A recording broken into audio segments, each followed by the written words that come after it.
pagdilat. Ikaw agad.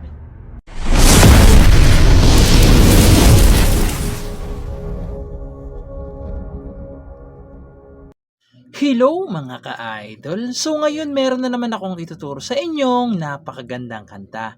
Ang title pala nitong kantang ituturo ko ngayon ay yung Makapiling Ka by Sponge Cola. So itong kanta na to is 4 chords lang siya hanggang matapos na yung kanta. Okay? Pero make sure lang na tapusin nyo kasi nagpapalit-palit lang siya ng posisyon yung chords. Okay? Pero 4 chords lang to, naglilipat-lipat lang sila ng posisyon, no? So dito para sa strumming is magiging dalawang klase siya. Okay? So make sure niya tapusin nyo kasi sa bridge mag-iiba yung ating strumming. Okay? So ibubukod ko lang yun para hindi kayo malito. So dito muna tayo sa strumming. Okay? Yung strumming natin dyan, kung makikita nyo, ganito. Pag may open close parenthesis yung chords, ganito yung strum nyo. Down, up, down, up. Okay? Ulitin ko. Pag yung chords is may open close parenthesis, ganito siya. Down, up, down, up. Okay? Ganon siya. Pag walang open close parenthesis naman yung chords, is ganito na. Down, up, down, up, down. Okay? Ulitin ko. Pag walang open close parenthesis yung chords, down, up, down, up, down. Okay? So, ganon siya. So, proceed na muna tayo dito sa kanyang whole verse. So, yung whole verse niya rito, makikita nyo dyan, 4 na piraso lang yan. Tapos, may mga open close parenthesis na. Okay? So, yung chords dyan is C. So, yung C, 2nd string, 4th string, tsaka 5th string. Okay? C na may open close parenthesis. Meaning yan, yung strum nyo, down, up lang muna. Okay?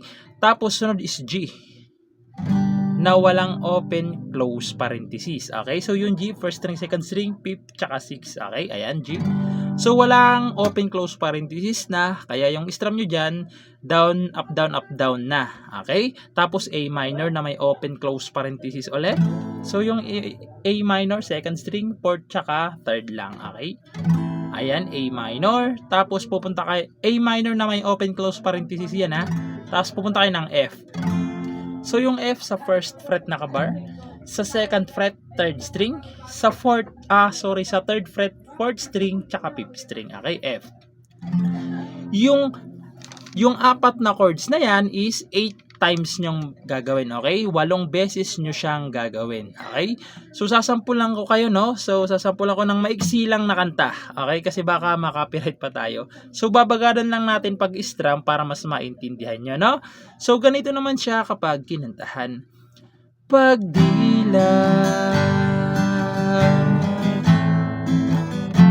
ikaw agad ang hinahanap sa umaga. Walang beses, nasaan ka na? Malayo ka pa ba? Kay tagal ng iyong pagbabili. Okay, 8 beses yan, ha. 4 na beses lang yung ginawa ko. Kasi pag ano na naman yun, papasok na naman yung second verse. Na na na. Papasok na naman yon. So, hindi lang natin kakantahan yon kasi baka mamaya makapiright na naman tayo, no? Pero 8 times yung gagawin yung chords na yan, yung 4 na yan, no? So, yung kinantahan lang natin is maiksi lang siya. Yung ginawa ko lang 4 na beses lang para hindi humaba yung ano natin, tutorial, okay? So, proceed naman kaagad tayo dun sa chorus, sa part na sa pagbatak. Kailangan siya na. So, proceed na tayo doon sa kanyang chorus. So, yung chorus niya rito mga ka-idol is same lang. Okay? Same lang siya ng verse. Sasabihin ko na lang, no? C na nasa loob ng open close parenthesis. G na walang open close parenthesis. A minor na nasa loob na naman. F na walang open close parenthesis. Okay? Yung 4 na chords na yan, 4 times naman yung gagawin sa chorus. Okay? Kasi kanina sa verse, 8 beses. Dito, 4 na beses na lang sa chorus.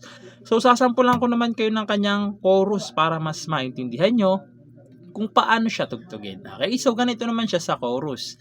Sa pagpatak ng bawat sandali, 4 na beses, nakatikom lagi ang aking mga labi, inaaliw ang sarili sa musika, nananabik,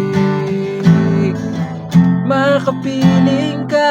Tapos instrumental. Yung instrumental, same lang ng chorus. Okay? Same lang, instrumental.